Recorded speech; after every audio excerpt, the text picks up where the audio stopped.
Bonjour et bienvenue derrière la main courante, le podcast de Football Campagne. Un programme qui, comme son nom l'indique, parlera de ballon rond et d'affaires criminelles insignifiantes. Plus sérieusement, c'est le premier épisode d'une série qu'on espère longue sur Football Campagne, des podcasts avec les acteurs du football, et je ne parle pas que forcément des joueurs, mais de tous ceux qui le font. Ceux qui supportent, ceux qui sont bénévoles, ceux qui jouent le dimanche, ceux qui l'analysent, ceux qui aiment l'histoire derrière chaque club. Bref, que des gens avec un seul dénominateur commun, la passion. Je suis Adrien Picard, expert en recherche Wikipédia sur des équipes de 2ème division malaisienne, et avec Jérémy Roturier, photographe d'élite près des terrains, celui qui reçoit des ballons perdus dans l'objectif, nous sommes Football Campagne. Si vous ne connaissez pas, Football Campagne, c'est un site sur le foot qu'on ne voit pas à la télévision, où on raconte des histoires de football en photo et en interview entre autres. L'adresse, c'est footballcampagne.com. Aujourd'hui, mon premier invité a commencé en traînant sur des terrains frais en Isère et dans la région lyonnaise, et surtout en faisant les marchés. Pourtant fondu de la balle orange, c'est pour son blog Kick-Off sur le site de l'équipe, dédié au football bourbier britannique, qu'il a fait ses armes au volant de sa C1 rouge. Il s'est ensuite affiné en écrivant des livres sur les exilés du football qui courent le cachet dans des contrées pas toujours hospitalières. Puis il a écrit la première biographie autorisée sur Unai Emery, puis une biographie autorisée sur Edinson Cavani, avant enfin de démêler les dessous véreux du milieu du football dans son dernier ouvrage, La Mano Negra, tout en créant une chaîne YouTube dédiée à son chat, où il parle parfois d'obscures manigances derrière le discours médiatico-footballistique. Romain Molina, bonjour. Est-ce que je t'ai bien résumé ? Ouais, Monsieur Picard, la plus belle barbe de Londres, je vous remercie pour cette introduction haute en couleur. Merci beaucoup. Qu'est-ce que tu fais en ce moment ? J'écris mon prochain ouvrage, The Beautiful Game, comment le football redestine le destin des peuples autour du monde. C'est un peu football campagne, même complètement, puisque bon là je suis en train d'écrire le chapitre sur l'Irak. Donc, alors pas uniquement sur cet incroyable Uday Hussein, qui était le fils de Saddam, qui était bien plus sonné que je pense tout le monde. Hein. Je ne sais pas s'il a existé un dirigeant politique aussi taré que le fils de Saddam qui faisait 2 mètres, Uday, avec plein de choses intéressantes, je pense. Il était impliqué dans le foot Ah, c'était le patron. C'était lui qui torturait les joueurs, mais vraiment. Hein. Voilà. Moi, j'avais interrogé un des anciens capitaines sous l'ère Saddam, Abbas Obaid, qui après joue en Corée du Sud, etc. Alors lui, il a été 2 fois en prison parce qu'ils avaient perdu des matchs. Donc après le match, ils les ont emmenés direct en prison. Torturé, il a eu certains de ses coéquipiers qui ont été électrocutés, battus, et puis un jour, ils se sont fait emprisonner 17 jours après une défaite face à la Corée. Corée du Sud, en plus, à Bagdad, il y avait 0-0 à la mi-temps. Uday leur dit, si vous perdez, prison 1 mois. Les mecs, ils ont tellement eu peur, ils perdent 3-0, ils sortent pas du stade, et donc ils arrivent au vestiaire, il y a une bagnole qui les attend, ça part dans une ferme à plus d'1 heure de Bagdad, enfermés, etc., battus, torturés. Et alors pour l'anecdote, elle est exceptionnelle. J'en rigole parce que je sais pas, en fait, faut en pleurer, mais c'est pour montrer à quel point il était fou. Donc il vivait au milieu des poules, des cochons, et même le sol et tout. Hein. Pendant 17 jours, personne n'a de nouvelles d'eux. Et Uday va les libérer. Pourquoi ? Parce qu'en fait, il y avait une crise de choléra qui commençait à décimer l'équipe. Et en fait, lui, il a eu peur que les vaches qu'il avait importées des Pays-Bas soient contaminées par les joueurs. Donc ils ont été libérés pour que ces vaches soient en bonne santé. À partir de là, on peut décemment dire, je pense que le mec était un peu atteint psychologiquement quand même. Incroyable. Et du coup, tu vas parler de quel autre pays ? Le Yémen, Nouvelle-Calédonie, Cuba, Nicaragua, Pakistan, Palestine. En Afrique, il y aura le Tchad et l'autre, j'ai pas encore décidé. Je peux en faire différents. Les îles Cook, Anguilla. Forcément, ça va te parler. Anguilla, c'est la plus mauvaise nation au monde. Le Népal, le Bhoutan. Donc, il y aura et le Cambodge évidemment. Donc il y aura et la Mongolie en théorie. Si j'ai un peu de place, je mettrai aussi un truc sur la Mongolie. Mais du coup, ça c'est maintenant, mais on va revenir un peu au début, à tes débuts. Et en fait, j'aimerais qu'on parle d'avant, même que tu aies commencé à écrire. En fait, je voulais savoir, tu parles souvent, tu dis souvent que le basket, c'est ton sport, c'est le sport que tu pratiques. Ouais, tu avais même écrit un livre d'ailleurs sur le basket dont j'ai pas parlé dans la bio, un livre sur Tony Parker avec George Eddy notamment. Ouais, génération Parker, on a fait autour de toute cette génération-là, les Borisio, les Mike Gelabal, Flo Pietrus, etc. Depuis les Jeux Olympiques de Sydney donc c'était 2018 si je dis pas de bêtises. Donc on a interrogé à peu près une 50aine de personnes, les entraîneurs, les joueurs, Nico Batum, Antoine Dio, Edwin Jackson, Vincent Collet, Claude Berger, etc. Alors du coup voilà, c'est ça, c'est avec Benjamin Henry. Benjamin Henry, d'accord. Je savais qu'il y avait un troisième, j'avais oublié le nom. Et donc ouais, ça c'est ton premier amour, mais c'est quoi ton premier souvenir de foot ? Alors j'habitais dans un petit village isérois qui s'appelle Hérieux, que personne ne connaît, à part les gens d'Hérieux quoi. Et en fait dans l'immeuble où j'étais, il y avait Sylvestre, Sylvestre, en fait, c'était, je sais pas s'il est en Côte d'Ivoire, j'ai un doute, mais en fait, c'était le gardien, c'était un ancien gardien d'un niveau peut-être amateur semi-pro, tu vois, mais il était au club d'Ari aussi. Et en fait, il y avait un espace vert à côté de chez moi. Bon, en fait, faut imaginer la scène où j'habite. En face de chez moi, j'avais une ferme, de l'autre côté, j'avais une maison de retraite, et à côté, il y avait l'ancienne déchetterie, avec le tir à l'arc qui était à côté. Donc, c'était bucolique, on va dire ça comme ça. Mais il y avait un espace vert et tout. Donc, moi, des fois, je sortais. Et en fait, voilà, quand j'étais tout petit, j'avais 3, 4, 5 ans, je restais très souvent avec lui. Il me faisait des tirs, je lui faisais des tirs. Donc, mon premier souvenir, c'est lui, en fait, c'est Sylvestre. Et ensuite, le deuxième, me demande pas pourquoi, quand j'étais petit, je disais à tout le monde que j'étais allemand. Me demande pas pourquoi, alors que, tu vois, on allait en Espagne, vu ma tronche, tout le monde pensait que j'étais espagnol. Donc, elles me touchaient les cheveux, ça m'énervait, je leur disais tous, non, je suis allemand. Je sais pas pourquoi. Et en fait, à l'Olympique de Marseille, à l'époque, il y avait Andreas Kopke, qui était le gardien allemand. Donc, c'est un de mes premiers souvenirs aussi, c'est Andreas Kopke. Mais bon, j'avais 4 ans. Hein. D'accord. Bon, voilà, c'est mes premiers souvenirs, c'est ça. Puis après, moi, j'ai joué 2-3 ans, j'étais gardien. Jusqu'à qu'en poussant deuxième année dans le club de Valencin, tu vois, c'est de l'Isère profonde. T'as l'entraîneur qui va jouer son fils. Moi, j'étais poussin première année, lui deuxième année, mais il était nul. Et ça m'avait énervé, donc j'ai arrêté. En fait, il m'avait fait jouer pour te montrer, même à Bagnéo, c'est tu vois la bassesse des gens quand même. Son fils, en plus, il avait pas envie de jouer au foot, mais lui, il voulait le mettre au foot. Bon. Et en fait, il m'avait fait jouer un match de Coupe du Rhône. Je me rappelle pertinemment, on avait pris 8 buts. J'en ai pris 8, on a perdu 8-1. Et je t'en déconne, genre là, si je suis pas là, on en prend 15. Et il me l'a mis, en fait, il a mis l'équipe 2 pour jouer. Il savait qu'on allait perdre. Et il me regarde, il me dit, bah, tu vois, tu dis que tu veux jouer en une. Mais bon, t'en as pris 8. C'est quoi est-ce que ton premier souvenir est-ce que t'as un souvenir de stade, n'importe quel, un de tes premiers souvenirs, ça qui te revient? Est-ce que c'est le stade de chez toi, par exemple? Alors c'est bizarre, Saint-Quentin de Falavier, qui est juste à côté. C'est là où ils avaient pendu quelqu'un il y a quelques années. Il y avait un espèce de truc terroriste qui s'était passé là-bas. Ah oui, bah, tu sais, l'Isère, c'est folklorique. Hein. Personne ne connaît l'Isère, ou alors les gens vont te dire Grenoble. Moi, en plus, on était loin de Grenoble, si tu vois, on était de l'autre côté. On est au stade de le Tarabi, je crois qu'il s'appelle, si je te dis pas de bêtises, je devais avoir 6 ans. J'avais joué là-bas, j'avais pris un but sur corner et mon grand-père m'en avait, putain, je me rappelle, hein, il m'avait fait la morale, il m'a dit oui, t'es pas sorti assez bien, faut sortir, faut que tu sois autoritaire.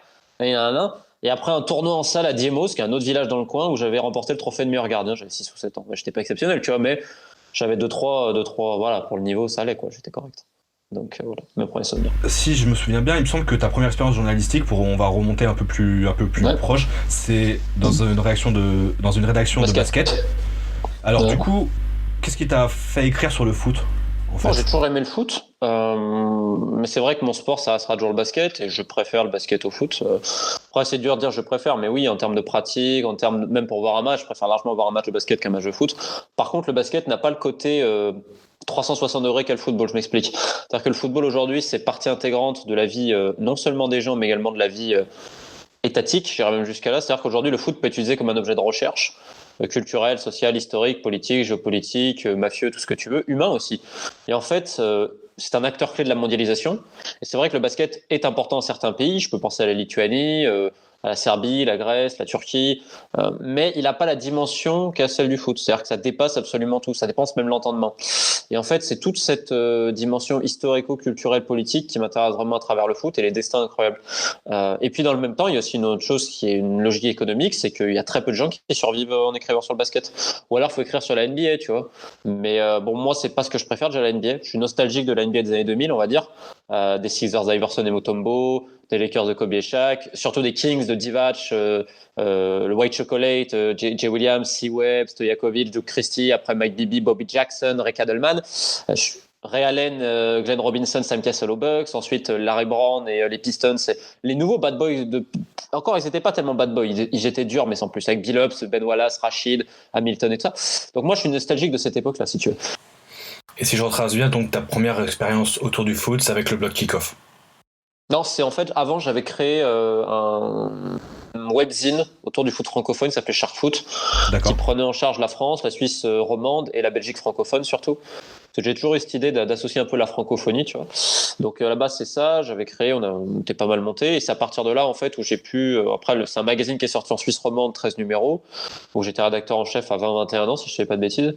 Ensuite j'ai fait une enquête pour CNN avant de rentrer sur Chancel Bemba, l'homme aux 4 dates de naissance, qui est surtout un réseau entre la Belgique et la République démocratique du Congo. qui m'a évalué 2-3 menaces de mort marrantes parce que les mecs avaient oublié de m'appeler en masqué. C'est une anecdote que je trouve absolument géniale quand même. D'ailleurs, le mec a fini en prison, pas pour ça, mais pour autre chose. Il s'appelle Max Moquet. C'était le président du club bien nommé le MK Étanchéité. Ça ne s'invente pas quand même. Non, mais c'est Max Moquet, c'était un des hommes de main, on va dire, d'Anderlecht, si tu veux. De l'ancienne direction d'Anderlecht, qui d'ailleurs aujourd'hui, je le rappelle, est sur le coup de diverses enquêtes judiciaires. Donc voilà, moi en fait j'avais commencé là-dessus. Ensuite j'ai eu des contacts avec l'équipe. J'avais été reçu au siège de l'équipe par Marc Bombard. J'étais venu avec mon oncle. C'était après ma première blessure à la cheville, donc je suis arrivé en béquille. Et il me sort, oui, on va te prendre en alternance, on va faire une école, etc. Et je lui dis non. Et en fait il me dit mais tu refuses l'équipe, etc. Je dis bah oui. Et il y avait Fabrice Jouot qui à l'époque était patron de l'équipe. Après j'ai parlé avec lui un long moment. Et puis on s'était mis d'accord avec Frédéric Varinguet qui était responsable du site internet de l'équipe. Donc j'ai tenu un blog sur les tréfonds du foot britannique en effet. Bon, ça s'est très très mal passé avec Frédéric Varinguet parce que dès le premier article il a essayé de passer derrière moi et je suis repassé derrière parce que j'en ai rien à cirer qu'il était patron du site de l'équipe. Il avait une vision que je trouve antagoniste à la mienne niveau journalisme, ça m'intéressait pas. Et au final, le blog a quand même plutôt pas mal marché. C'est qu'après, j'ai fait un trick que tu connais aussi bien que moi, plus mes bouquins, etc. Donc voilà, j'ai commencé, en fait, vu que j'ai pas fait d'école, etc., je me suis dit, je vais travailler plus que tous les autres. En fait, je me suis confronté quelque part au réel, parce que c'est moi au début, j'avais pas de contact, j'avais rien. Et aujourd'hui, voilà, ça fait quasiment 9-10 ans maintenant. Et en effet, j'ai pas trop mal roulé la bosse, on va dire ça comme ça. Mais il faut être réaliste. Quand tu fais pas d'école, il faut mouiller le maillot quelque part. Tu dois te confronter au réel. Et je pense qu'il y a aucune meilleure école que la réalité. C'est-à-dire d'aller toi-même démerder les contacts, faire les entretiens, essayer d'aller sur le terrain comme tu peux, avec les moyens du bord évidemment, mais même si t'as pas d'argent, tu peux toujours essayer de passer les appels, essayer d'enquêter sur diverses choses. Enquêter, ça veut pas dire sur un truc mafieux, ça veut dire par exemple sur un sujet historique, tu vas retrouver les vrais spécialistes sur le sujet, les historiens de machin, de ci, de là, et surtout comprendre un peu comment fonctionne ce milieu, quoi. Donc c'est pour ça que j'ai multiplié les interviews, notamment avec des joueurs francophones très méconnus qui étaient au Royaume-Uni, qui était un peu ma spécialité, et c'est à partir de là aussi tu tisses tes contacts, etc. Donc en fait cette école-là quelque part, c'est ça t'apprend l'humilité. Mais quelque part, et c'est vraiment très important, c'est des gens qui sont en école journalisme m'écoutent, parce qu'il y en a beaucoup qui aiment tout ce qui brille, tout ce qui est star, etc. Mais en fait, il faut donner le même intérêt à un mec qui serait par exemple à Bromley ou à Hampton and Richmond Borough, donc des clubs des îles Inférieures anglaises, que Edinson Cavani.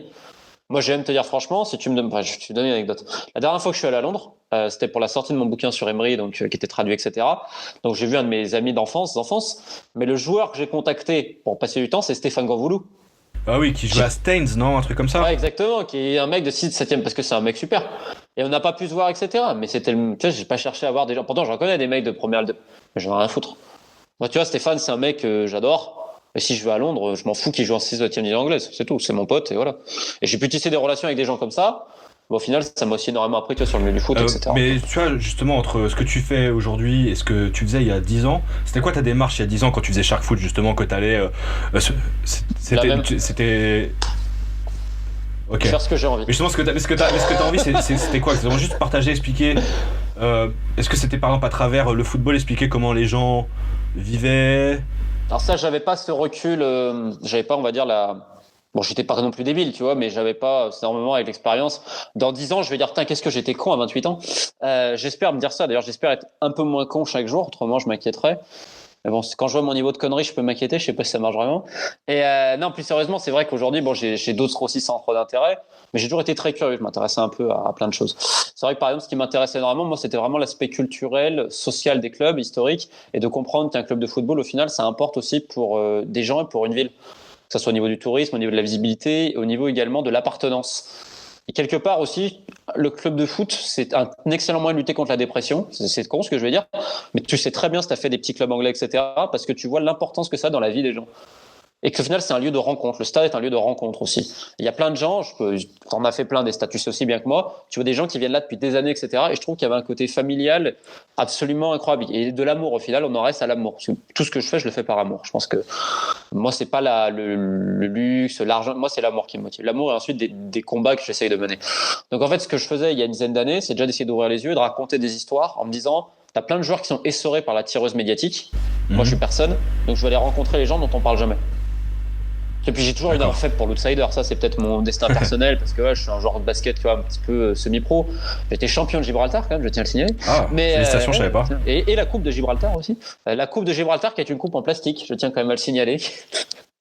La médaille, ils l'ont un peu plaquée or, mais la coupe, elle est là-haut et c'est une médaille, c'est une coupe en plastique. Enfin bref. Donc j'ai toujours eu cette tendresse pour les mecs dont on parlait jamais. Donc c'était mon idée il y a 10 ans et ça, aujourd'hui, j'ai rajouté un truc que j'avais déjà, c'est qu'à l'époque, je voulais déjà ouvrir les yeux, si tu veux.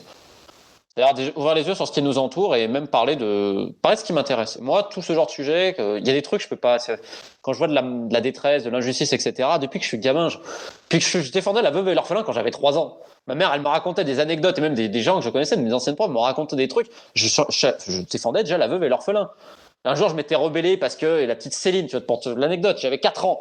On lui avait volé son goûter, etc. par le gros molosse de l'école. Ben moi, j'y étais allé pour lui dire, tu vois.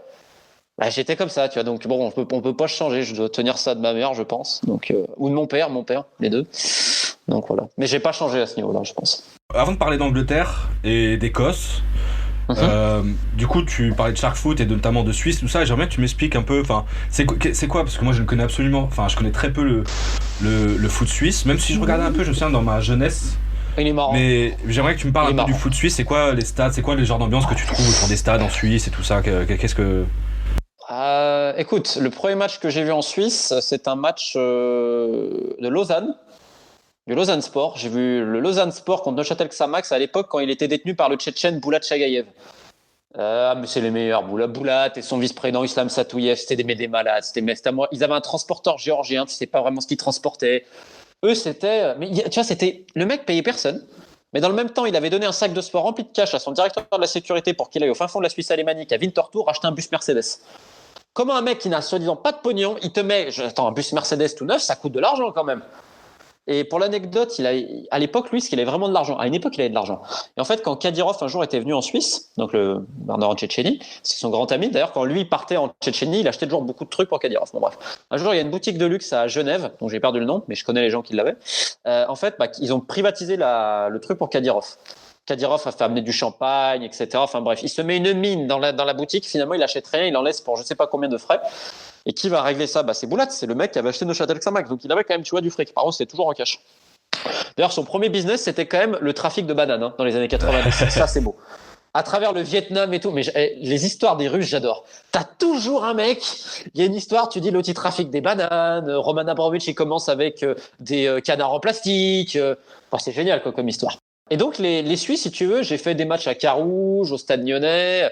Alors, donc, c'est des clubs de 2e et 3e division. À l'époque, la 2e division suisse avait 16 clubs. Et finalement, ils ont dit non, on va faire 6 relégués et on va la mettre à 10 clubs. Avec une seule descente montée sans play-off. Un truc bidon. Parce que, en fait, la D2 Suisse, c'est un genre de mouroir. T'as des propriétaires. Alors, la Suisse italienne, le Tessin. Oh là là. J'avais un pote qui avait signé là-bas. À Locarno, il devait signer. Et il me dit, Romain, ils sont allés jusqu'à magouiller le prix du restaurant. Il me dit, pour 10 balles. C'était n'importe quoi, c'était des clubs relais. Et tu as eu des propriétaires qui étaient un peu recherchés par la justice. T'en as pas mal qui ont terminé en prison. Servette, c'est un bon exemple de gestion frauduleuse. Kita avait flingué le club de Lausanne, je tiens à rappeler. Valdemar Kita, qui est à Nantes, avait fait une liquidation. Le club de Lausanne avait été liquidé avec lui. Tu avais le propriétaire turc de Ville en Suisse alémanique qui avait ramené André Santos, l'ancien d'Arsenal. L'arrière-gauche, et il jouait numéro 10 à Ville avec 10 kilos de trop. Oh là là, okay. Et des salaires à 30 000 par mois. En D2 Suisse devant 1000 personnes.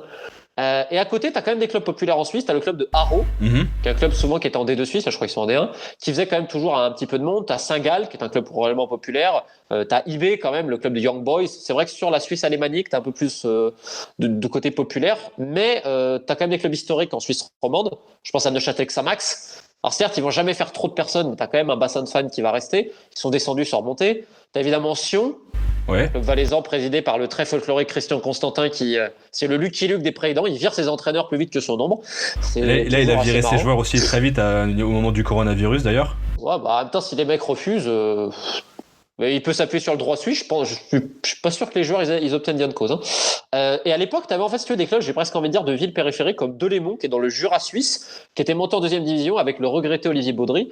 Ce que je peux te dire sur la Suisse, c'est que tu avais des entraîneurs pochetrons, tu avais des joueurs qui étaient plus doués pour vendre des chichas. Tu avais un mec, il était joueur pro, il avait fait un business de chicha à domicile. Et après, les clubs le prenaient pour qu'il donne l'exemple aux jeunes. Mais j'adore. Et moi, le pire, c'est qu'il y en a plein des histoires. Je ne peux pas donner le nom du joueur, mais je vais juste te raconter l'anecdote et ça va te montrer le football suisse et pourquoi je l'aimais. Veille de la finale de la Coupe de Suisse, quand même. Le mec est tellement déchiré sur Lausanne. Et puis il était avec certains potes et tout, dont un joueur que je connais. Et il me la raconte. Il me dit il y a les flics qui viennent faire un petit contrôle et tout. Et là, tu lui fais ah ouais, tu veux me contrôler? Et tu vois ma bite. Il commence à lui baisser le front. Et là, il lui dit monsieur, donc son nom de famille, parce qu'il l'avait reconnu. Là, vous avez un match demain. Ouais. Et mon cul aussi. Et le mec avait commencé. Et le pire, le lendemain, c'est qu'il avait été bon. Mais c'était très marrant, ce que le football suisse. Et je regarde un très bon souvenir, mais malheureusement, dans les stades, c'est vrai que bon, des fois, tu n'avais pas trop de monde. Mais tu avais quand même quelques clubs intéressants. Je rappelle, la trêve en Suisse, c'est 3 mois l'hiver. Hein. Donc, ils n'ont quasiment pas de trêve l'été, mais en fait, ils ont une très grande trêve. Et dans les divisions inférieures suisses, tu as des fois des Français qui viennent. Tu sais, et donc, en fait, qui jouent en CFA, CFA2DH, qui trouvent des contrats en Suisse et qui habitent en France. D'ailleurs, le Stade Nyonnais, qui est en 2e division à l'époque, qui était sur les installations de l'UEFA à Nyon, hein, qui a un complexe absolument magnifique qui s'appelle Colovray. En fait, si tu veux, il y a un petit restaurant d'ailleurs au-dessus de Colovray du centre d'entraînement où tu avais des gens du club qui se mettaient des mines après les entraînements. C'était ambiance foot anglais à l'ancienne. Hein. L'entraîneur de l'époque, Jean-Michel Aibi, je peux te dire qu'il levait le coude à côté de Sam Allardyce, c'est un joueur de Bonto. Et il y avait une ambiance sympa, mais il y avait énormément de Français, comme Yanis Cavaglia, le pauvre qui est décédé, je mets une petite pensée, qui avait été formé à Monaco, qui avait été à Croix-de-Savoie après à l'époque. Et t'avais plein de mecs très cool. Donc voilà, mais il n'y avait pas grand monde. Parce qu'au stade Nyon, il faisait quoi 500 personnes en 2e division. Alors, par exemple, en Suisse italienne, t'avais très peu de monde dans les stades. Hein. Chiasso, Locarno.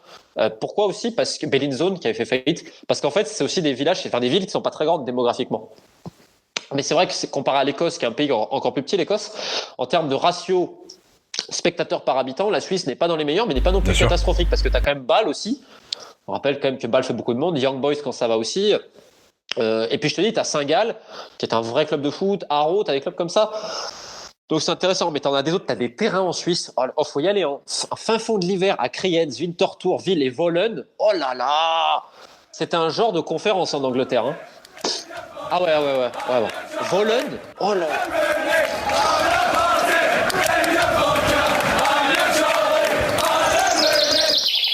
Vous écoutez Derrière la main courante, le podcast de Football Campagne. On va parler de kick-off, mais pas que de kick-off, du football britannique que tu connais bien, parce que en plus d'avoir fait kick-off, tu as quand même vécu en Écosse, 1 an? Et en Angleterre. Et en Angleterre aussi? J'ai vécu un petit peu à Eastbourne. Ouais. D'accord. Pas longtemps, mais j'étais un petit peu. Eastbourne, donc tu étais sur la côte?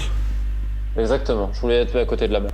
D'accord, je savais même pas, tu vois. Et donc du coup, si t'as vécu en Écosse, à Falkirk. À Falkirk, exactement. Ville équidistante de Glasgow et Édimbourg, qui est en plein centre de l'Écosse. Avec les kelpies, l'animal mythique, les chevaux qui sont le symbole de la ville de Falkirk, et que pour la petite anecdote, quand ils ont joué la finale de Coupe d'Écosse, quand ils étaient en D2 contre Inverness à Hampden Park, donc à Glasgow, ils avaient transféré à côté d'Hampden Park, donc ils avaient mis l'animal mythique, les kelpies, parce que c'est l'un des symboles de la ville de Falkirk, avec la Falkirk Wheel, qui est un ascenseur à bateau unique au monde. Ils ont un ascenseur.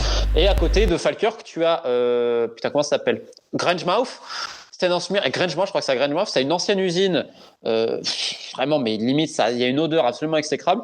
Et en fait, l'ancien club de la ville de Falkirk s'appelle East Stirlingshire, qui était le plus mauvais club du Royaume-Uni à l'époque. Ouais. Ils ont déménagé et ils jouent maintenant, je crois, à Grangemouth. Et en fait, quand tu vas là-bas, il y a une odeur. Oh putain. Mais attends, le club que tu viens de citer, c'était pas le club où Ferguson a commencé? Si.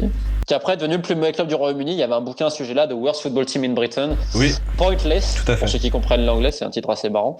Ils avaient marqué, je crois, 8 points dans toute l'année. Et j'étais en dernière division nationale écossaise, la 4e, parce qu'à l'époque, il n'y avait pas de système de descente et de relégation comme aujourd'hui, où tu peux descendre depuis la 4e division écossaise avec soit le champion des Highlands ou du sud du pays. Qui était un club délirant, Stirlingshire, c'était incroyable. Mais j'ai l'impression, j'ai fait des matchs en Écosse, des clubs, mais c'est pour ça que j'aime le foot écossais, parce que toi, t'as été en Écosse, mais le foot écossais, c'est n'importe quoi. C'est plus excentrique. Qu'est-ce qui t'a attiré dans l'Écosse? Bon, j'ai toujours été attiré par l'Écosse. Ma mère me disait que petit, je disais, j'irai en Écosse. Petit, je devais pas être facile à gérer quand même. Un jour, j'ai été allemand, après j'étais écossais, après j'ai été espagnol. Putain, je vois déjà que j'avais des troubles de l'identité. Et non, plus sérieusement, je te dirais que Football Manager a beaucoup joué. Parce que j'aimais jouer avec les clubs les plus pourris. Et en fait, tu avais la 4e division écossaise et la conférence South au Nord, donc la 6e anglaise. C'était ce qu'il y avait de plus bas. Ça m'attirait beaucoup. C'est vrai que moi, je m'intéressais toujours où le club était situé, etc. Donc en fait, quelque part, j'étais même modérateur d'un forum de Football Manager qui s'appelle FM Europe. J'étais responsable de la partie story. On ne peut pas se refaire quand même. Et c'est là où j'ai découvert pas mal de clubs, etc. Et donc j'ai une grosse connaissance, je vais dire, de toute cette époque-là, notamment avec Football Manager 2007 que j'ai toujours d'ailleurs, petite anecdote, bon, j'ai pas le temps d'y jouer, mais si j'ai un Football Manager, j'essaierai de rejouer à ce Football Manager-là. Donc voilà, ça vient d'ici, je te dirais. Et puis après, je l'ai développé en allant voir des matchs sur place, en m'intéressant vraiment au contexte et tout. Et je trouvais qu'il y avait un côté magnifique de dire, putain, c'est des mecs qui jouent en 5e, 6e division anglaise, ils jouent devant des milliers de personnes. Bah, tu vois, pour moi, ça me paraissait tellement dingue. Il y avait tellement d'histoires et tout. Et puis, tu sais, les mascottes, en fait, il y avait tout un folklore et toute une histoire, en fait, autour. Et je trouvais que c'était humainement incroyablement chaud et riche. Et en fait, ça différenciait ma vision et il y avait un côté où, quelque part, je m'identifiais aussi. Donc voilà, mon amour, il vient de là, en fait. Et puis après, moi, j'ai fait énormément de matchs, notamment en Écosse. J'ai fait des matchs à Montrose, à Arbroath, donc ça, sur la côte Est. Brechin aussi, j'ai fait un Brechin Forfar, qui est le Least Coastal Angus Derby, c'est dans la région de l'Angus. Par exemple, Brechin, c'est le seul stade du Royaume britannique qui est fait autour d'une haie. C'est-à-dire qu'il y a la pelouse, il y a la haie. Et donc, on les appelle de Edgemen, tu vois. Mais c'est que des trucs comme ça. Et les mecs te disent, mais attends, on est fiers. À Peterhead, ils vont te dire, ouais, mais nous, on est le stade le plus loin d'une gare. C'est à 40 bornes d'une gare, c'est vrai. C'est perdu Peterhead, c'est dans le nord de l'Écosse. Les Blue Toons de Peterhead, avec le plombier à l'époque, Rory McAllister, qui était la légende du club. Le mec il aurait pu faire carrière, mais il préférait être plombier, jouer à mi-temps et marquer 30 buts par saison en division inférieure. Tu vois, c'est que des histoires comme ça qui m'intéressaient. J'ai fait le stade de Codenbeath, qui est le stade le plus déjanté du monde, parce que déjà, ça s'appelle Central Park. Alors tu te dis, putain, c'est Central Park. Et le surnom de ce club-là, c'est les Blue Brazil. Tu te dis, quand même, il y a quelque chose qui est bien. Et ils ont une mascotte qui s'appelle Bluebell de Cou, qui est une vache, qui des fois enfourche un scooter, parce qu'il faut imaginer que la pelouse est trop petite, elle est bosselée, parce qu'en fait, elle est entourée d'une piste de stock car, parce que c'est là où le stock car vient, et les tribunes sont en bois. Et je te dis, quand ils ont fait péter une espèce de gaz, enfin une espèce de, je sais pas comment t'expliquer, une espèce de fumigène en tribune, c'était le compte Hibernian, j'ai cru que la tribune allait prendre feu.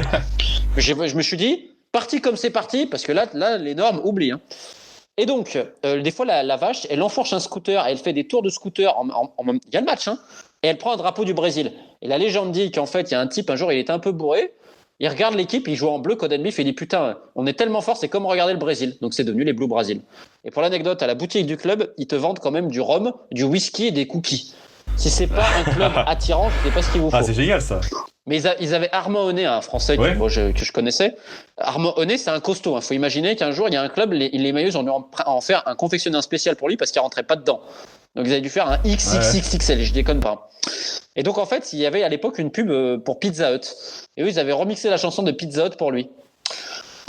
Mais c'est que et par exemple, ils avaient un gardien un peu vieux, etc., et un peu gros, donc ils le chambraient, etc. Et quand Codenbeath attaquait, le gardien, il essayait de se soulever sur la barre transversale. Tu sais, c'est que des trucs comme ça qui m'ont fait aimer ce club qui était la ville du charbon à l'époque, c'était le Chicago du Five, comme on disait, qui aujourd'hui s'est appauvri et qui, quelque part, le club de foot a connu un destin similaire à celui de la ville. C'est-à-dire que Codenbeath aujourd'hui n'a plus l'argent d'avant et a même failli descendre très très bas. Et en fait, c'est à l'image de la ville, donc c'est très intéressant au niveau social. Et il y avait un excellent bouquin pour ceux que ça intéresse, fait par Ron Ferguson, qui est un ecclésiastique de mémoire, qui s'appelle Black Diamond, c'est de Blue Brazil, donc les diamants noirs et de Blue Brazil, avec plein d'anecdotes exceptionnelles, type un autre exemple. Un jour, il y a un mec, il a mis 7 buts à Codenbeath, et donc il a obtenu un prix spécial du sponsor, et il a obtenu 7 kilos de saucisses. Donc, c'est génial comme club, tu vois. Et ils sont montés jusqu'en 2e division, hein, je me rappelle, moi. Incroyable. Vive Codenbeath. Non mais imagine la scène. Donc je vais voir Codenbeath Hibernian. À l'époque c'est en D2. Hibernian c'est un des 2 grands clubs d'Édimbourg. Donc c'est un club qui avait rien à faire en 2e division et qui avait du monde. Et je te jure, il pleuvait ce jour-là, mais c'était n'importe quoi. Mais vraiment n'importe quoi. Je pars largement avant de chez moi. Je me dis bon, parce que j'aime bien venir avant, tu vois, regarder un peu les alentours, etc. Putain, je me prends un bouchon pas possible pour aller là-bas parce que tu dois traverser. En fait, il y a un grand pont, les Écossais s'en sont fiers, qui relie Édimbourg un peu à Dunfermline, qui est la ville du Five, qui est juste au-dessus. Donc bref, je traverse ce grand pont-là et tout. Putain, après un bouchon pas possible. Bon bref. Ensuite, j'arrive à Codenbeath. Putain, pas une place. Je me gare super loin, je galère et tout, et j'arrive jamais en retard d'un coup d'envoi. J'ai mis 2 heures et quelques pour y aller, alors que normalement, je mets 40 minutes. Et putain, quasiment pas de place et tout. C'était n'importe quoi. Et donc, si tu veux, les tribunes extérieures sont pas protégées. Il y avait à peu près 1700-1800 fans d'Hibernian sous une pluie, mais incroyable. Et le match, il était dégueulasse, mais il était à mourir de rire. C'était là, parce qu'en plus, le terrain est bosselé. Faut imaginer qu'il se passe toujours des trucs à Codenbeath. À la base, c'est une piste de stock car qui est devenue un stade de foot, non? C'est ça, non? L'histoire, non? Je me rappelle plus si c'est ça ou l'inverse, mais en tout cas, sans le stock car, le club vivrait pas. Ouais. Et pour te dire, des fois, il y a des matchs où, en gros, les joueurs, on les presse à se bouger le cul pour sortir parce que les stock cars arrivent. Ah, mais c'est le stade le plus déjanté que j'ai vu. Après, il y en a un deuxième, c'est Arbroath. Arbroath, c'est un peu dans le nord de l'Écosse, mais pas trop non plus, c'est sur la côte est. En fait, Arbroath, c'est réputé pour l'aigle fin, les Smokies Arbroath. D'accord. Les Écossais, tu sais que niveau culinaire, c'est n'importe quoi. Bon, tu me diras, les Anglais, c'est pas mieux. Hein. Et donc, ils prennent ça des fois au petit déjeuner, mais je te jure, c'est salé. Mais t'as l'impression que tu manges du sel. Ils te prennent ça avec un jus de fruits, je sais pas comment ils font, enfin bref. Mais en fait, le stade d'Arbroath, c'est le stade le plus proche de la mer, Gayfield Park, qui était d'ailleurs à côté d'une espèce de fête foraine quand j'y suis allé, qui est un petit peu à l'extérieur de la ville, qui est un vieux stade. Et c'est pas une connerie, des fois, la mer, elle déborde. Et elle rentre un peu sur le terrain. Et il y a même un match où le mec a tiré le corner s'est fait mouiller par la vague. Ah, c'est incroyable. Donc les fans, ils adorent. Et donc j'adore ce qu'ils ont fini à Arbroath. Ils ont des panneaux dans le stade que tu vois. Ils te mettent « Attention, sol glissant » dans les tribunes. Mais c'est exceptionnel comme genre d'histoire. Donc grand coup de cœur pour ce match-là. Pour ce stade, vraiment, j'étais debout, tu sais, dans les terrasses. Alors pour ceux qui ne connaissent pas les terrasses, c'est les endroits où tu restes debout. C'est un stade qui est défoncé, qui est à mourir de rire. T'as de la moisissure, j'adore. Donc ça, c'est vrai foot aussi. Mais alors la ville d'Arbroath, t'as une magnifique abbaye en centre-ville. Mais alors putain, j'aimerais pas vivre à Arbroath. Hein. Après, à côté, j'ai fait Montrose, le Lynx Park, qui est fait froid parce que c'est à côté. En fait, si tu veux, il y a des petites fentes entre les maisons et tout ça, et ça donne à côté d'un cours d'eau. Même à côté, je crois, de la mer. Donc en fait, si tu veux, il y a toujours du vent, mais il fait froid, putain. T'as une seule à peu près tribune. À côté, t'as des espèces, tu sais, les petits murets là. Vraiment les murets à l'ancienne avec les taches de champignons là. Ouais, je vois très bien. C'est ça le stade. Okay. C'est génial. Et à l'époque, ils avaient signé Marvin Andrews, je sais pas si tu te rappelles de lui, le mec du Trinidad et Tobago, qui avait joué aux Rangers, qui joue jusqu'à plus de 40 ans en Écosse, qui devait faire 95 kilos, 1m95, un monstre physique. Un mec très gentil d'ailleurs, qui en même temps faisait du gospel. Okay. Donc Montrose, c'était ça aussi. J'ai fait quoi comme stade un peu déglingué? Dunfermline, c'est un stade magnifique en plein centre-ville à côté du cimetière de Dunfermline, qui est une ville sympa, Dunfermline, qui avait fait des épopées en Coupe d'Europe à l'époque. C'est un vrai stade sympa, très proche et tout. Et après, tu as les clubs, on va dire, les stades plus importants, celui d'Aberdeen, qui est un stade magnifique. J'ai fait un Aberdeen Carret Almaty en Coupe d'Europe, c'était incroyable. Heart of Midlothian, un superbe stade, Celtic Park à Ibrox aussi. Et puis évidemment Hampden Park, parce que moi je suis allé voir jouer Queen's Park, donc le plus vieux club écossais. Qui est ton amour un peu. Mais tu sais que j'ai une tendresse, mais je suis très déçu parce que depuis qu'ils ont de l'argent, maintenant depuis qu'ils ne sont plus amateurs, ils font n'importe quoi, ils deviennent comme tous les autres clubs professionnels. Genre maintenant après les entraînements, t'as des banquets, mais voilà, encore une fois. Pourquoi je voulais qu'il reste amateur? Parce que c'était une exception dans ce milieu-là. Et je savais pertinemment que quand tu mets de l'argent dans le foot, les gens font n'importe quoi parce que les gens à la tête des clubs sont soit des margoulins, soit des gens qui n'ont pas l'habitude de bosser, ou que dès qu'ils peuvent mettre un billet, ils mettent un billet. Parce que le foot, tu peux tout justifier. Et Queen's Park, ce club magnifique qui est le plus important de l'histoire du foot moderne, parce que je rappelle que ce sont eux qui ont donné les valeurs collectives au football. Il ne faut pas oublier quand même, c'est eux qui ont inventé le jeu de passe et tout le reste. Et ils ont inventé plein de règles, etc. Et de voir ce qu'ils sont en train de devenir, ça me fend le cœur. Alors peut-être qu'ils vont monter de division en division, mais c'est pas la vision que j'avais du dernier bastion d'amateurisme et de jeu pur qu'il y avait dans le monde entier. Ils n'avaient jamais payé un joueur. Simplement, ils remboursaient les frais. Et dans le même temps, c'est un excellent club formateur. Pour tous ceux qui connaissent Andy Robertson de Liverpool, il est venu à d'où? Il y a 10 ans, il était à Queen's Park. Et il a joué avec Farid El Alaghi, mon pote, à Dundee United. Ah oui, d'accord. Ah oui, après, il fait Queen's Park, Dundee. Et Dundee va à Hull, ouais. Et ensuite il va. Et je veux dire, à l'époque, tout le monde voyait qu'il était au-dessus, le mec.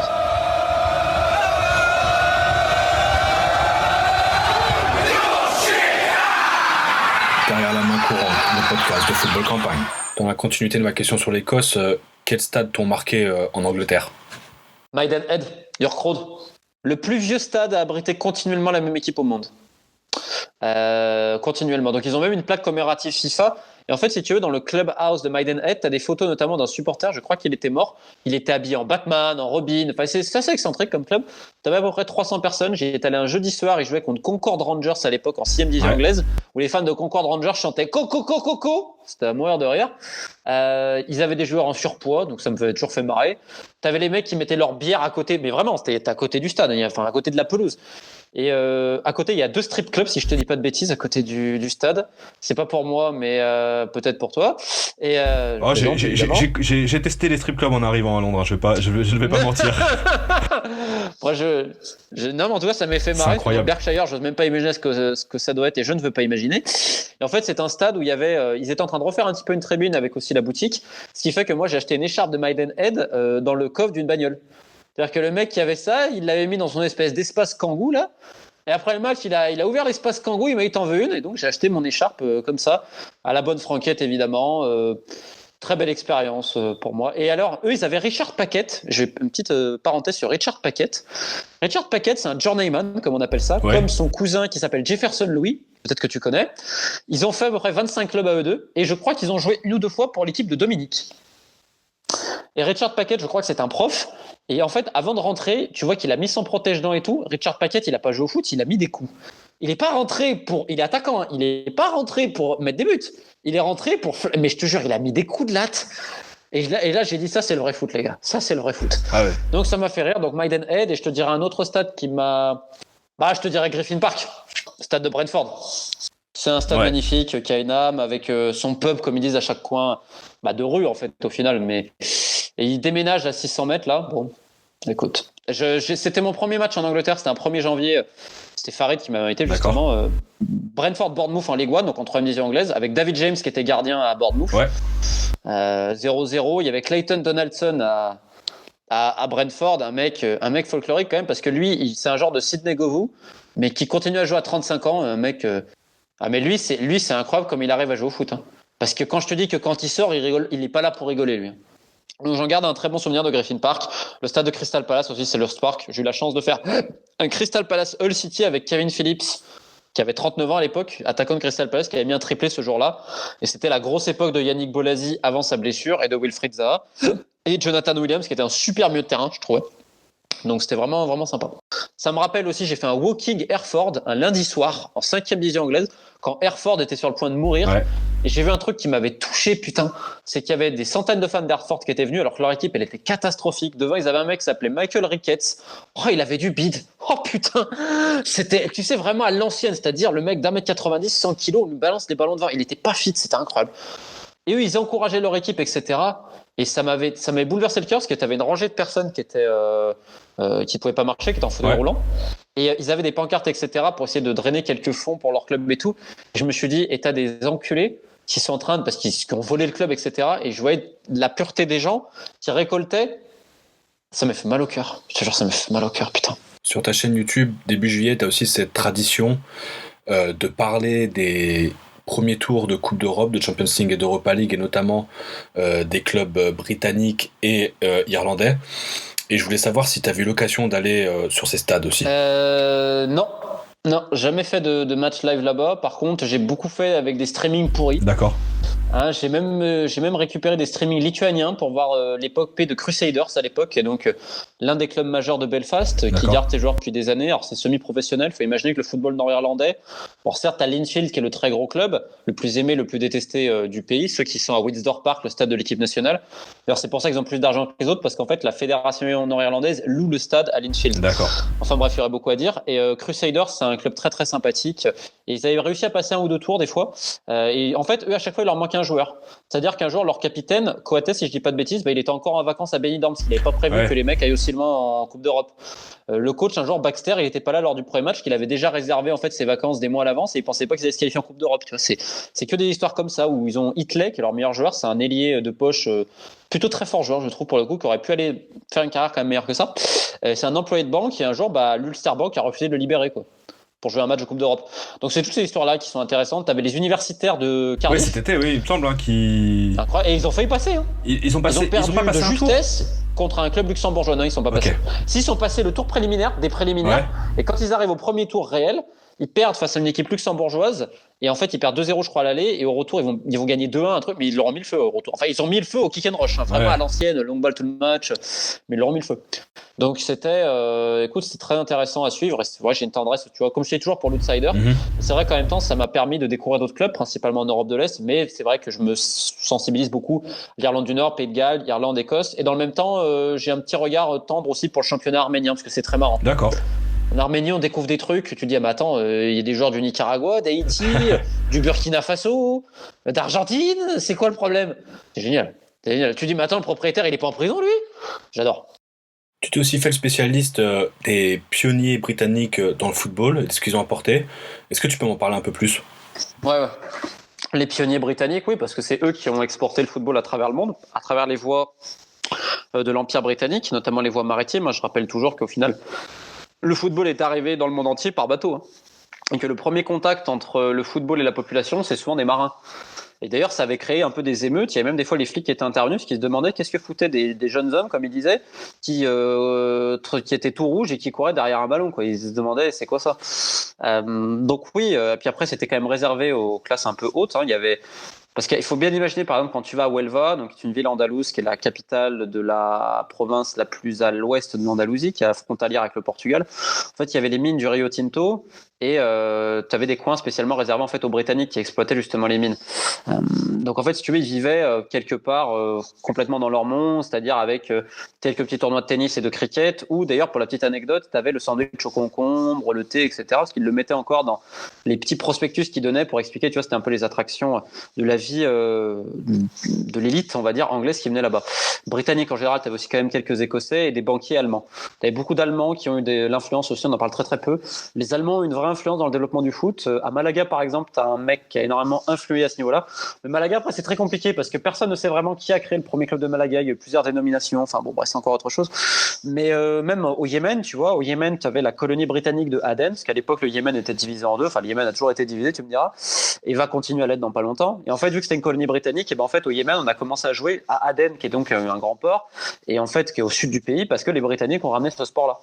Et d'ailleurs, c'est pas un hasard si même après, quand il y avait les deux Yémen, le Yémen du Nord et le Yémen du Sud, donc le Yémen du Sud était justement sous le giron de l'URSS. D'ailleurs, c'était le seul pays, le seul régime communiste du monde arabe et le seul à vraiment rejoindre le giron de l'URSS. Donc, ils avaient beaucoup moins de moyens, beaucoup moins de population, mais ils arrivaient quand même à rivaliser plus ou moins avec son rival du Nord. Et lors de la réunification des deux Yémen en 1990, et ben en fait, le premier championnat du Yémen, ça va être gagné par une équipe du Sud. Alors, selon des historiens, notamment Thomas Stevenson et le professeur yéménite Karim Abdul-Jaoug, ça vient justement de par la tradition britannique qui avait été importée dans le football là-bas, c'est-à-dire qu'il y avait une meilleure connaissance du football de par les pionniers britanniques qui étaient stationnés à l'époque à Aden.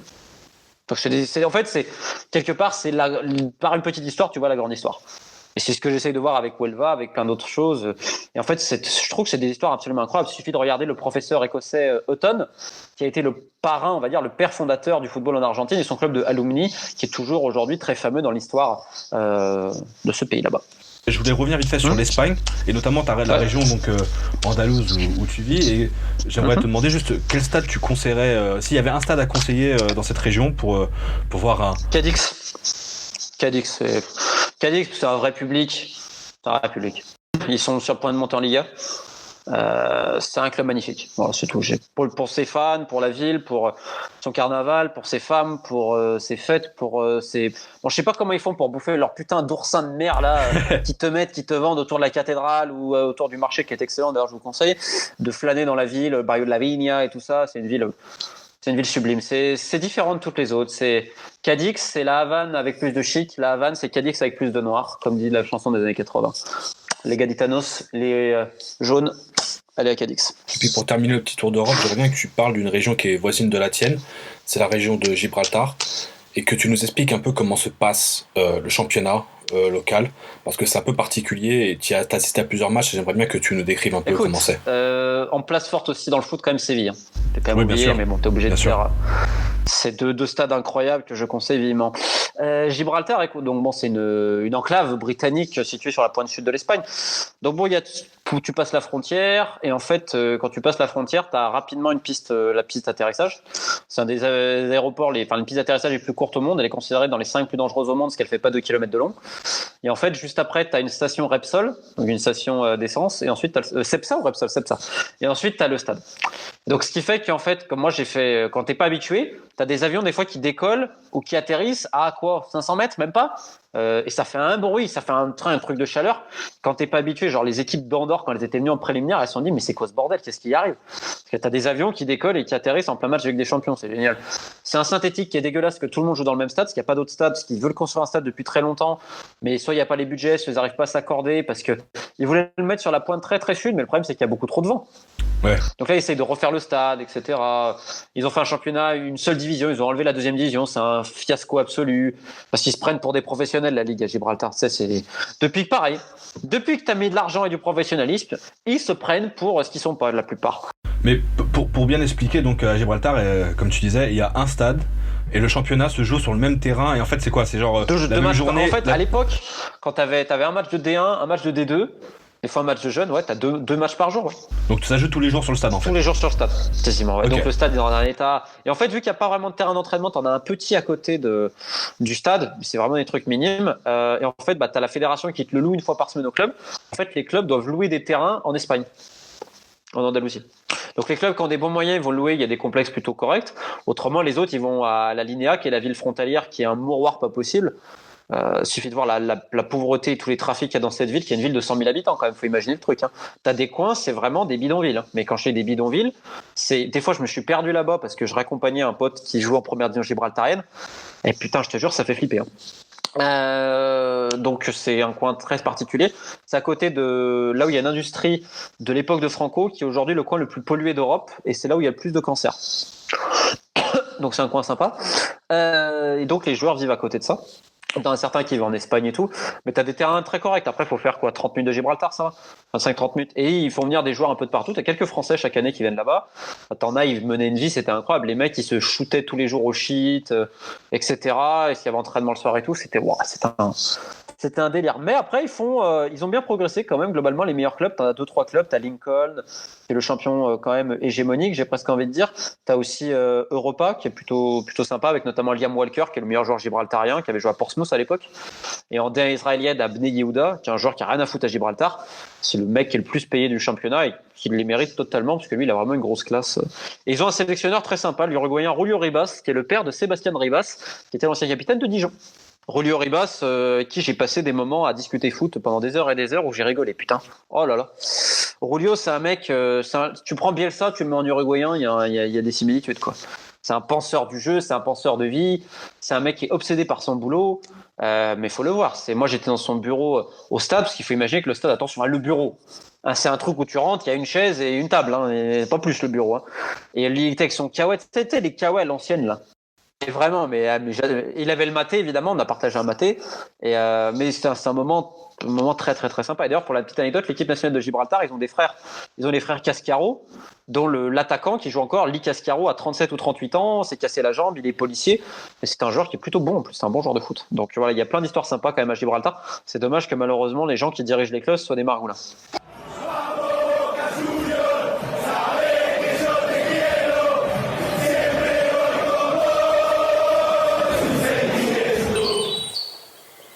Derrière la main courante, un podcast de Football Campagne. Je sais que tu aimes pour diverses raisons l'Amérique du Sud.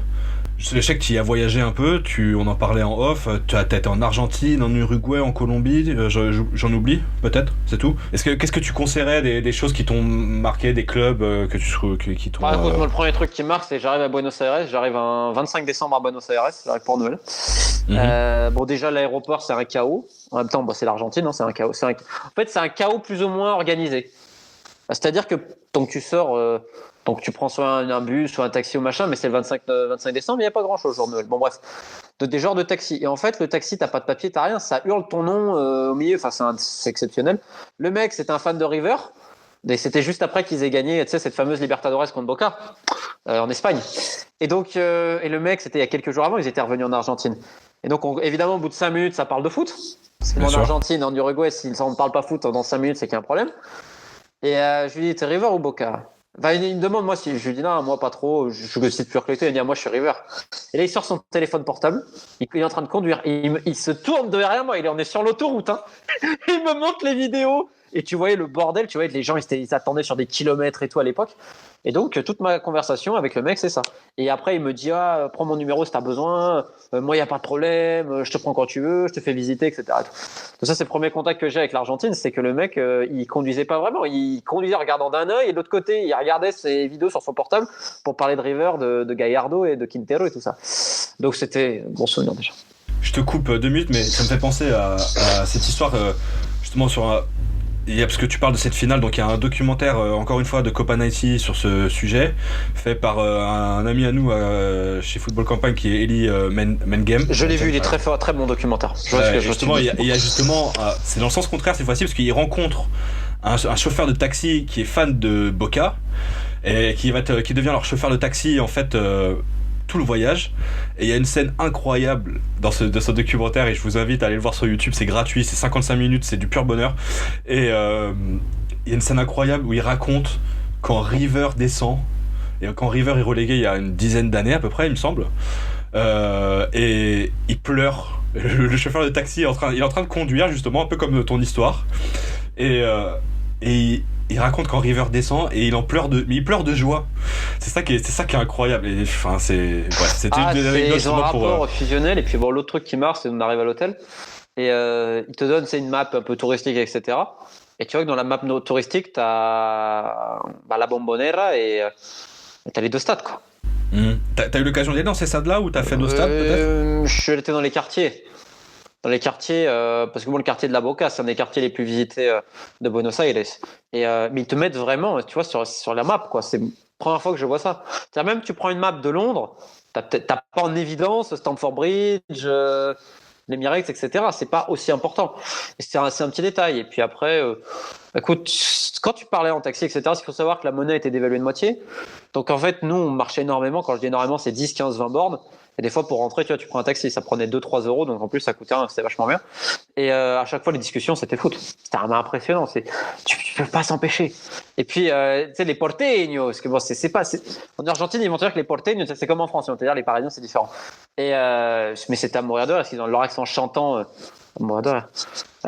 Et toujours, ils vont te dire, on est le mas grande ou pas. Et moi, j'avais rencontré l'un des intendants de River.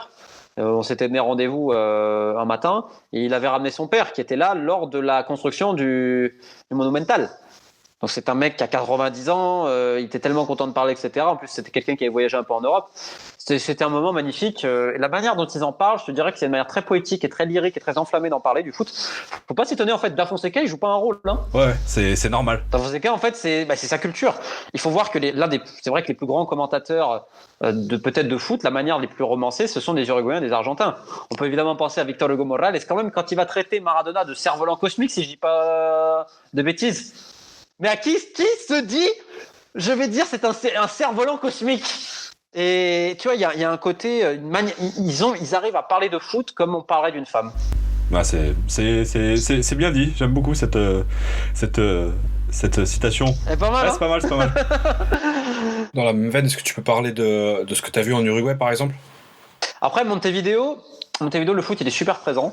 Notamment le Centenario, donc là où joue l'équipe nationale, qui avait été fait pour le premier mondial en 1930, remporté par l'Uruguay, qui, je le rappelle, à l'époque était la plus grande puissance footballistique du monde avec les Jeux Olympiques, etc. Et c'est vrai que par exemple l'Uruguay se définit particulièrement par son identité footballistique. C'est-à-dire que quand la Celeste joue, y a plus personne dans les rues. C'est vraiment confinement pour le coup. Et t'obtiens des permissions pour sortir avant du boulot, etc. Quoi. On a rencontré des gens, pas du foot, hein, tu vois, des Uruguayens communs, etc. Parce que les Uruguayens sont vraiment d'une gentillesse. C'est un peuple très bavard. D'ailleurs, quand tu arrives à Montevideo, j'ai fait l'Uruguay d'est en ouest. J'avais loué une bagnole et j'ai conduit, parce que les routes sont parfaites. Alors bon, ça conduit un peu folklorique, mais ça va. De toute façon, quand tu as conduit en Colombie après, tu dis putain, en Uruguay, qu'est-ce qu'ils conduisent bien, bordel. Et donc, en fait, il y avait la Rambla. Il y a une Rambla énorme en fait à Montevideo, de des kilomètres et des kilomètres. Donc en fait, c'est la vue sur la plage, etc. C'est vraiment, j'ai presque envie de dire le cœur de la ville, parce que le centre historique, il est un peu éparpillé, etc. Et bon, c'est pas la ville la plus belle du monde non plus, Montevideo, même s'il y a des coins sympas. Et en fait, à un moment donné, ça applaudit. Les gens, ils applaudissent. Je me dis, mais ils s'applaudissent pourquoi? En fait, parce que le soleil, il se couchait. Incroyable. Donc, moi, c'est une des premières images que j'ai de l'Uruguay. Je suis perdu dans un quartier qui craint de Montevideo. Mais bon, ça va. Donc là, t'es là, tu dis, oh putain. Non, mais vraiment, tu te dis, oh putain, parce que t'es quand même en Amérique du Sud.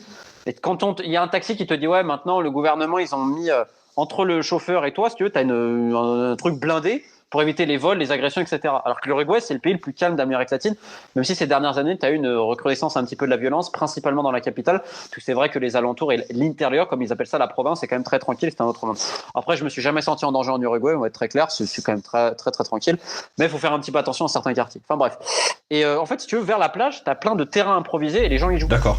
T'as en fait la pratique footballistique, moi j'ai trouvé ça dingue. T'en as de partout. Et moi j'ai un ami qui fait du maté, un ancien employé du PSG que je salue.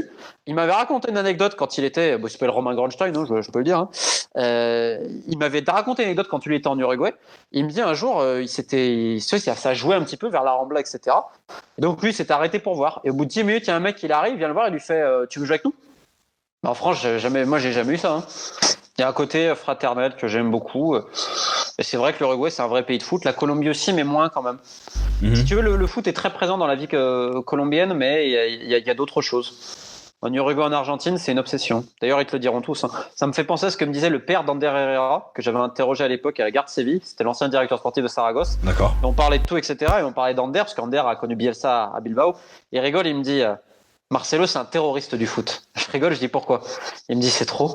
Ouais. Il me dit j'ai jamais vu un mec être autant obsédé par ça. Il me dit c'est incroyable. Il me dit ça m'était resté. Et il y en a vraiment. C'est vraiment une part du quotidien très important en Argentine, en Uruguay.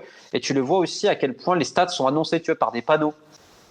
C'est con ce que je te dis, mais même le stade de Danubio, qui est un des clubs importants, assez historique et très formateur du football uruguayen, d'où vient Cavani, Recoba et tant d'autres, le stade il est annoncé. Enfin, il y a plein de choses sympathiques. Tu vois, par exemple, je connais un fan de Danubio qui tient une supérette.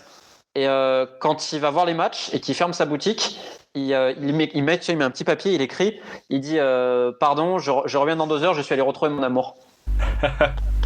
Voilà. Effectivement, c'est très romantique aussi. Voilà, ça fait penser à ta citation sur les mais Argentins. faut voir. Moi, des fois, ce mec-là publie des vidéos. Il s'appelle Richard, mais il pleure. Il pleure. Et tu sais que c'est pas. Voilà, c'est vraiment le cas. Parce que il dit, on est chiquito. Parce que tu sais, c'est en plus les Uruguayens, ça reste un petit pays. Donc en plus de Danubio, qui est un petit club, il doit faire quoi? La franja de Danubio, c'est 1500 personnes, 2000 personnes maximum. Quand on est dans une ville d'1,5 million d'habitants, faut imaginer qu'il y a l'intégralité quasiment du championnat professionnel qui se déroule à Montevideo, que t'as que très peu de clubs en dehors, parce que l'Uruguay est un état très centralisé et on le voit à travers le foot. Mais forcément, vu que t'as 2 géants sur le national et Peñarol, les autres clubs ne peuvent pas attirer non plus énormément de supporters. T'as le club de Danubio, Defensor, Liverpool et plein d'autres. Enfin bref. Et donc ça m'avait marqué. Tu vois, c'est on est chiquito, etc. Et le mec en pleurait parce qu'il disait putain, quanto huevo Danubio, donc quanto huevo en gros. Huevo, c'est une manière de dire les couilles. D'accord. Putain, mais le nombre qu'est-ce qu'on a mis comme couilles sur le terrain, les couilles qu'on a eu, etc. Tu vois, ils avaient perdu. C'était en Sud-Américaine, si je dis pas de bêtises, contre un club brésilien. Mais le mec, comme il en parlait, c'était touchant. Et d'ailleurs, un autre exemple en Uruguay que j'ai vu, c'est que je suis allé faire une librairie spécialisée foot, qui se trouve dans le quartier de Pocitos, qui est un quartier plutôt sympa d'Uruguay, qui est tenu par Mateo Cortés, qui est un copain, avec sa femme, enfin sa compagne aujourd'hui. Et ils ont fait une librairie, si tu veux, spéciale foot. Alors, il n'y a pas que des ouvrages foot, mais quasiment. Ouais. Et c'était vraiment touchant, parce que c'est pareil, c'est un concept quand même. Quand on arrive à faire ça, et sa copine, donc, elle me disait, j'étais persuadé que ça allait jamais marcher de ça. Elle me dit, en fait, je me suis planté. En fait, il y a une vraie demande. Et par exemple, lui, il est dans le quartier, si tu veux, où c'est assez près du club de Defensor. Et ça fait que tous les livres, on va dire, pour des petits clubs comme Defensor, enfin, je dis petits clubs, tu vois, c'est pas très populaire. Il doit faire quoi, entre 1000 et 2000 personnes. Mais il y a des livres qui sont spécialement édités pour ce club-là, et ça se vend toujours à fond. Alors, ils en éditent pas énormément, mais ça se vend toujours. Et il me dit, ce genre de livre-là, je suis toujours rupture de stock.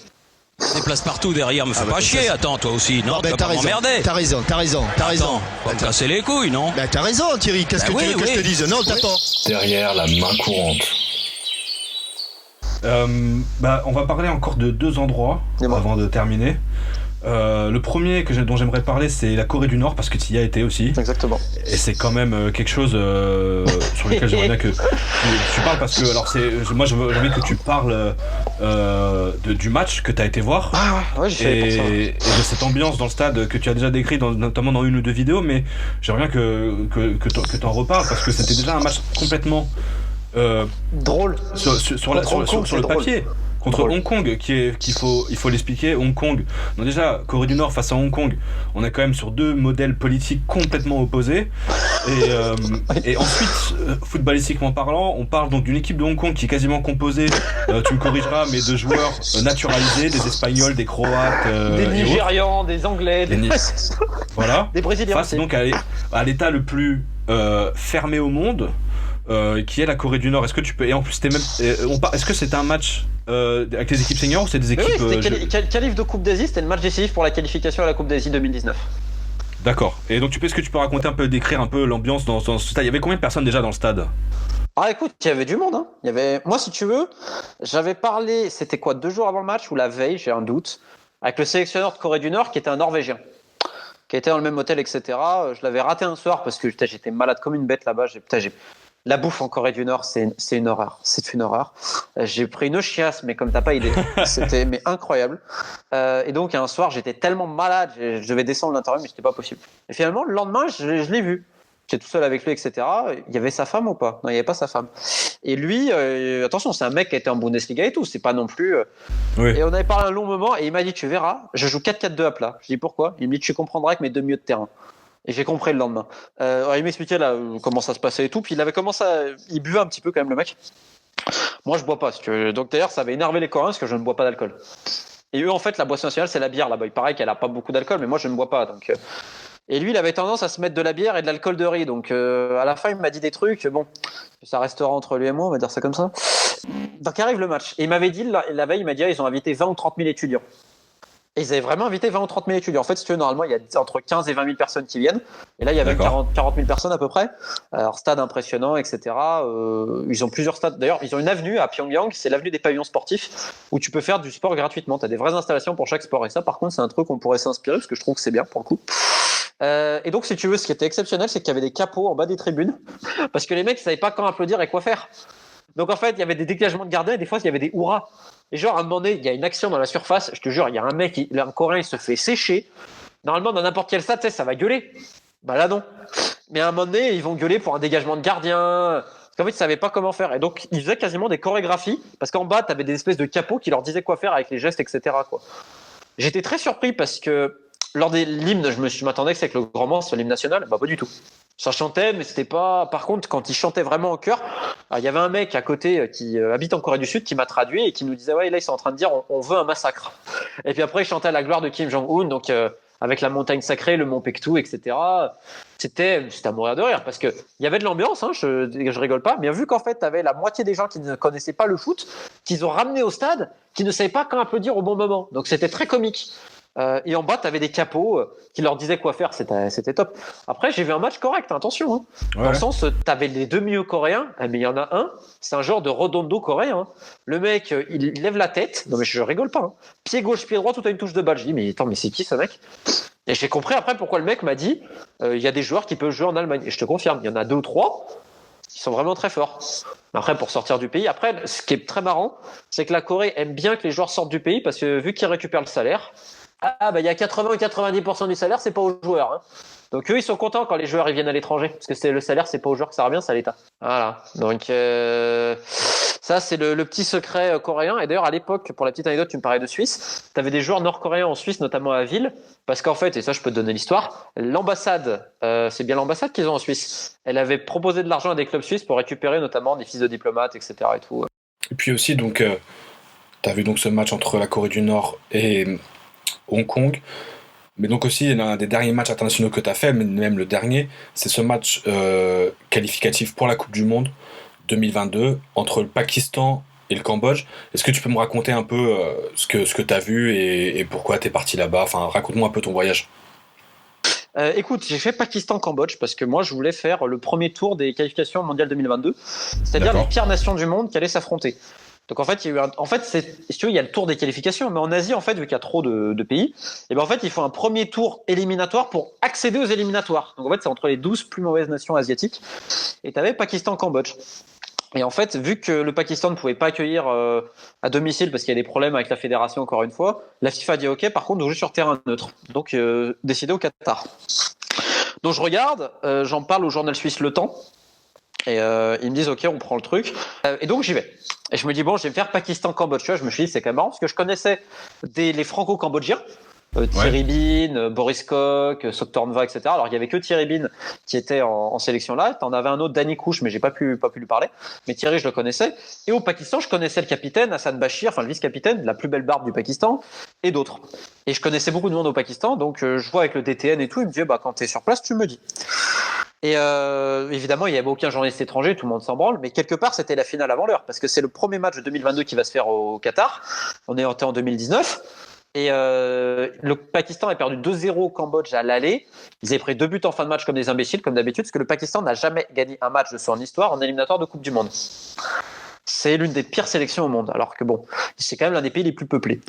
Donc j'arrive au Qatar, etc. Et j'arrive à mon hôtel et tout, et le mec me dit viens nous rejoindre à l'hôtel. Sauf que moi, tu sais, je me suis dit, bon, j'ai pas trop d'argent en plus et tout ça. Donc j'y vais à pied. Putain, je me suis perdu dans les rues de Doha. Je peux te dire que j'ai fait des quartiers folkloriques. J'arrive.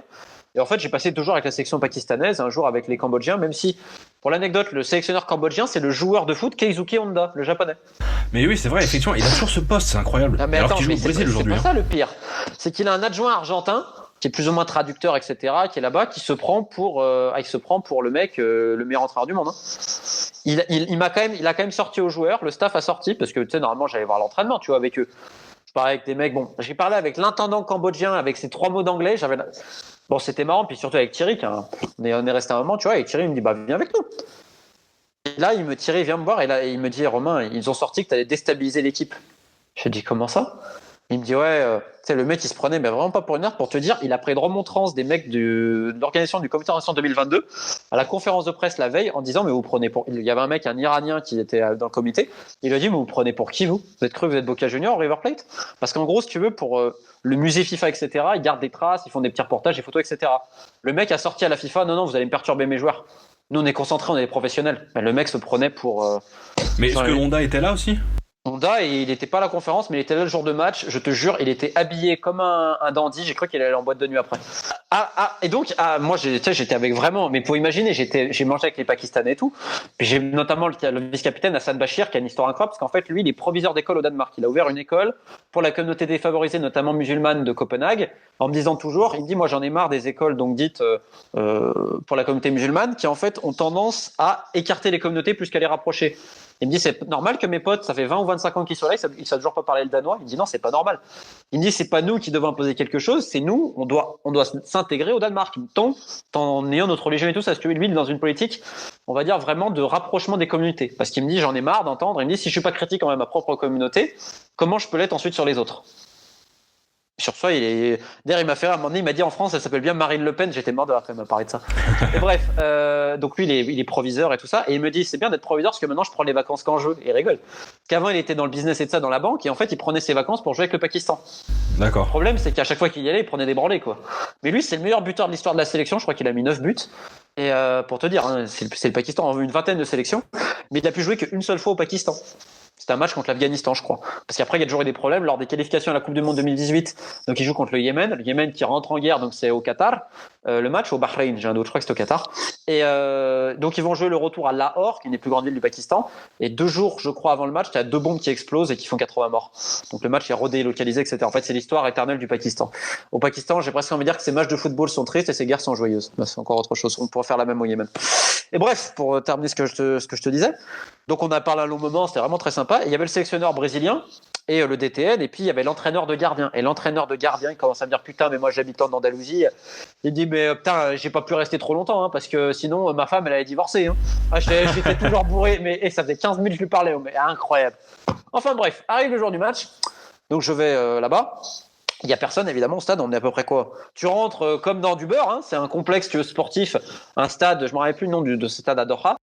Donc j'arrive, et t'avais quoi? Allez, 70 personnes maximum, je dis maximum, pour un match de qualification de Coupe du Monde. Il faut imaginer en fait le décalage entre l'importance du match, parce que le mec qui perd la Coupe du Monde, c'est déjà fini.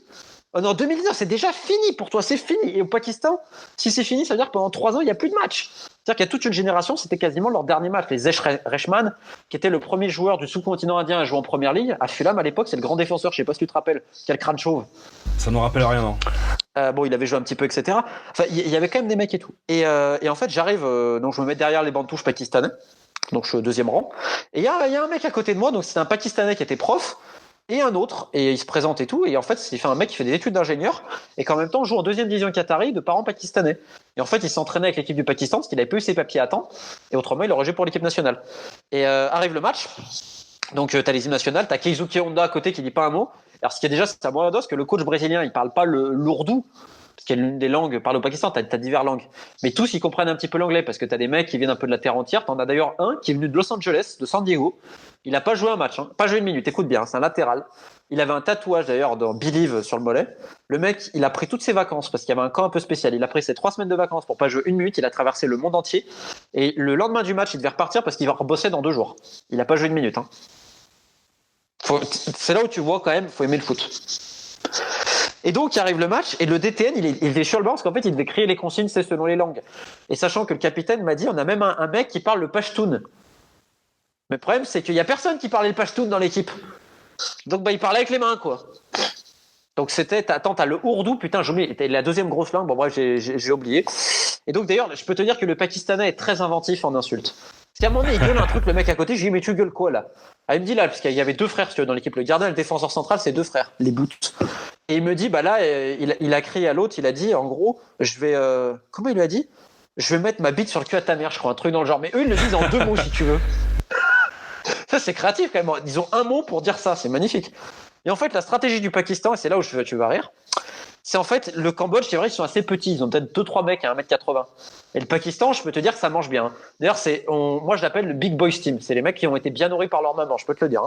Donc, la stratégie, en fait, c'était de t'avoir des touches à 40 mètres. Et je ne te rigole pas. Le défenseur central, il montait, il prenait 20 mètres d'élan et mettait une longue touche dans la boîte. À la Rory Delap, c'est à la époque Ils ont Stoke marqué City. comme ça. Longue touche, panique dans la défense, un mec qui met la main. Penalty, et Bachir, le capitaine, il marque le but.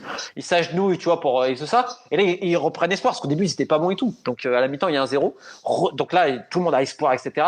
Début de deuxième période, t'as un mec qui joue au Danemark, Mohamed, qui est plutôt pas mal, qui a fait un échappé sur le côté gauche, il met un centre. Et t'as mon Bachir, mon Hassan, qui en plus, il a joué blessé, le mec, il pouvait à peine courir. Parce qu'il avait des problèmes aux adducteurs et tout. Donc, le mec a joué en plus blessé. Il met la tête. Et là, je me lève, on se lève tous, parce que moi, j'étais avec les Pakistanais, donc j'étais pour le Pakistan. Et putain, le gardien fait une parade incroyable. Et en fait, c'est le tournant du match. Et au final, ils vont paumer le match. Ils vont pas réussir à gagner. Et ils vont encore se faire éliminer, comme d'habitude. Les mecs, c'est des papas de famille de 100 kilos. Ils étaient tous en pleurs. Et donc, moi, mon Pakistanais à côté, mon joueur, qui me dit, putain, si on gagne, je vais pouvoir enfin jouer pour mon pays. Parce que sinon, quand je pourrais rejouer pour le pays? Parce que pendant 3 ans, on va pas plus avoir de match. Je l'ai consolé dans mes bras. Ça reste pour moi un souvenir. Ils m'ont quasiment fait chialer. Et je suis pas pakistanais, tu vois. Ils m'ont quasiment fait chialer.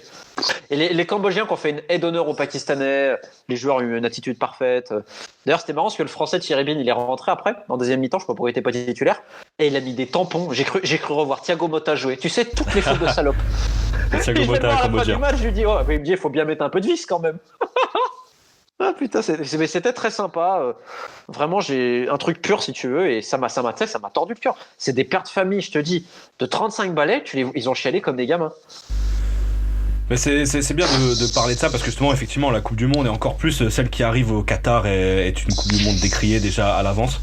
Et c'est bien justement qu'on termine sur cette histoire parce que justement, effectivement, sur ce sentiment pur parce que je pense que ici, nous deux, mais avec Football Campagne et chacun, toi aussi avec tout ce que tu fais, l'idée c'est quand même de retranscrire un peu ce côté simple et pur qu'on peut ressentir dans le football et dans la compétition tout court. Avant de terminer et te remercier Romain, je vais juste donner des petits conseils lecture parce que le foot se lit aussi sur Football Campagne et ailleurs. Et du coup, je voulais parler du nouveau livre que j'ai pas encore lu d'ailleurs de James Montague, mais qui est sorti il y a, on va dire, je crois qu'il y a 15 jours. Ouais, sur les ultras.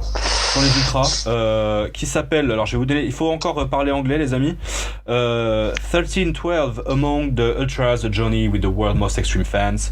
Donc un voyage parmi les fans les ultras les plus dangereux de la planète.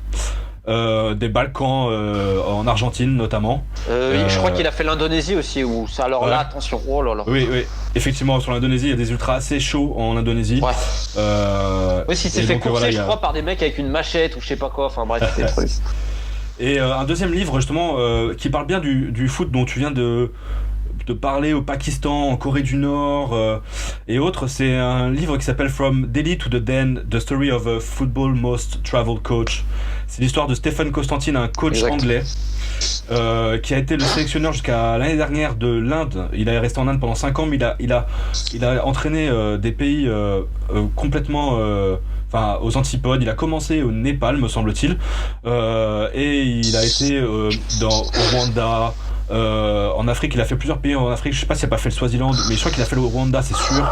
Il a fait 1 ou 2 pays en Afrique. Il a fait des pays donc en Asie, notamment l'Inde, avec qui il a commencé avec les U20, puis ensuite il est parti justement en Afrique. Il est revenu pour faire la sélection indienne, et entre temps il a été entraîneur aussi. Il a été adjoint à Millwall.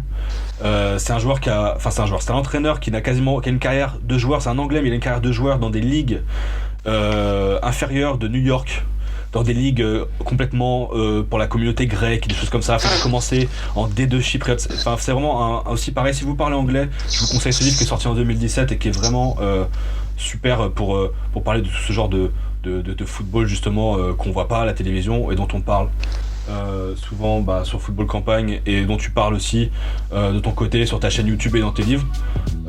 Romain, je vais te remercier, merci beaucoup. À toi. Et pour toutes ces histoires, j'espère que ce podcast vous plaira. Et voilà, je vous dis à la prochaine avec un autre invité. On sait pas quand on reviendra, ça va être un podcast aléatoire. Mais voilà, merci de nous avoir écoutés et à la prochaine. Ciao.